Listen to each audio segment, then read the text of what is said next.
Natural disasters. It seems like the past few years has brought America more than its fair share of storms that have devastated local communities, cities, and states. With the seeming onslaught of floods, tornadoes, hurricanes, and the increase in rolling brownouts due to power grid failure, many more Americans are becoming at least somewhat familiar with what it's like to be without power for days at a time. All of us, no matter where we live, need to be prepared for potential disasters before they happen. Some events are just impossible to prepare for. What most people don't think of is two things, I believe. They immediately couldn't put their hands on their insurance papers. They've never read the insurance papers to find out exactly what's covered and what isn't, to update their insurance, to know where their valuables are, their jewelry, where their family pictures are that can't be replaced, and where they can get some cash. What you need is the all hazards approach, which is what Garner takes. Everything from hazmat, oil spills, to man-made disasters as well as natural-made disasters. So you have to think about, on a daily basis, what's the worst thing that can happen? And if that happens, what do I need? Fuel's a key to it. Fuel's a key to the logistics. If you've got all the equipment you ever had before, plus everything is running on fuel. All the generators are out there. It's not running off those power lines anymore. Everything's running off a generator.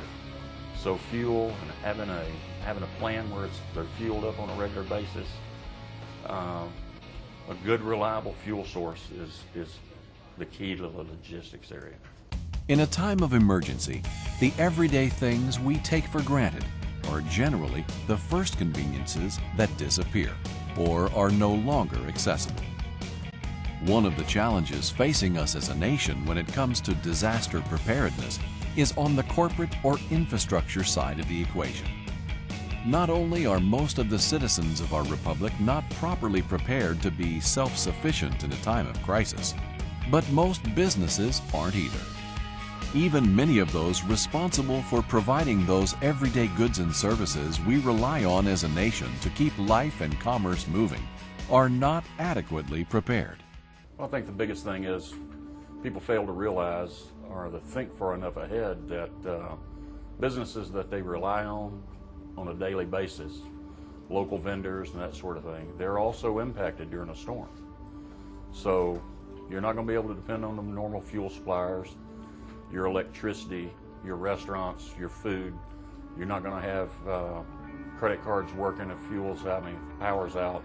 You have to have cash and those sort of things. And you better have some reliable, good vendors to show up outside the impacted zone to give those services and goods to you during the emergency phase. Being there when it counts.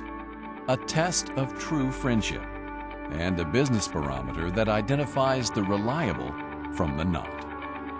When disaster does strike, fuel is one of the most critical resources after electricity that just simply needs to be there. School districts, government agencies, railroad transportation companies, utilities, marine-based industries, farmers, sports complexes, hotels, and so many others who are responsible for keeping America running are immediately impacted when fuel is not available. Without gas, America stops.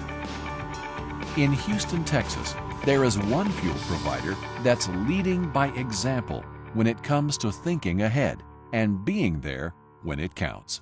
SunCoast Resources is a fuel wholesaler, which means we sell fuel wholesale to construction companies, rail yards, generators, drilling companies, frac companies, anybody that really uses fuel that can't get fuel at a service station.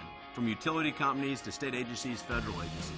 We work with FEMA, we work with the Forest Department, we work with the State Forest Department, we work with states, including Texas, Louisiana, Mississippi, Alabama, Florida. We'll work with anybody who has to have fuel and has to have power to be in business. Part of what makes SunCoast unique is that we have a team dedicated to emergency response. We are able to send a fleet of trucks and our regular core business doesn't stop, and our regular customers that we've been dealing with for 25 years, we will still maintain and keep that business going. But we're with that size of fleet, it allows us to be very flexible, and that's there's not a lot of competitors that can do that. They just don't have the size of fleet that we have. To facilitate the ability to meet fuel demands during a disaster, SunCoast has a modern delivery fleet totaling nearly 400 units, with a comprehensive arsenal of emergency response equipment, including mobile command centers, ISO tanks, and RVs for temporary housing for field personnel. They're able to respond anywhere in the United States with fuel during disasters. All part of what has become an industry-recognized exemplary emergency fuel response program, incorporating about 450 DOT-approved hazmat-certified employee drivers and dispatch centers operating around the clock every day of the year. SunCoast has developed a reliable method for getting there when others cannot. We've relied on SunCoast for the past 10 years or 11 years to supply fuel for us all over the United States. We have contracts all along the East Coast, the West Coast, Gulf Coast, and when our clients are impacted, we supply lots of generators and forklifts and people and that sort of thing, and SunCoast is our go-to people for fuel to fill up all those generators and equipment. They do a full turnkey service for us. We show up with their trucks, they take a milk run, fill up every generator, it's the equipment we've got rented. They've always come through for us, always done a more than reliable job, and we depend on them every storm, every event we depend on them. To learn more about SunCoast resources, visit their website online at www.suncoastresources.com or call them at 1-800-677-FUEL.